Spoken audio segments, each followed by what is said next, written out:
Dokter fungsional Puskesmas Dempo Marliana Revianti mengatakan jumlah pasien penderita ISPA masih belum meningkat.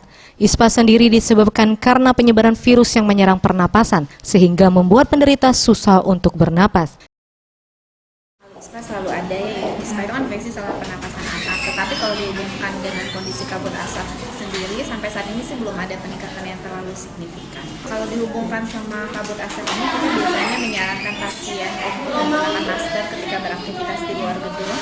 Kemudian kalau memang kabut asapnya lagi banyak banget, kita sarankan untuk tidak menggunakan atau tidak keluar rumah. Untuk di rumah sendiri biasanya kita pakai humidifier gitu ya, untuk penyaring udara gitu, biasanya kita sarankan.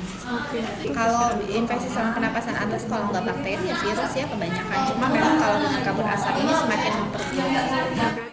Ia meminta kepada masyarakat agar selalu menggunakan masker ketika beraktivitas, terutama anak-anak yang sangat mudah terkena penyakit ISPA. Jika memang merasa tidak nyaman ketika bernafas, segera menghubungi dokter secepatnya guna mendapat pelayanan kesehatan. Tim Liputan Sriwijaya TV.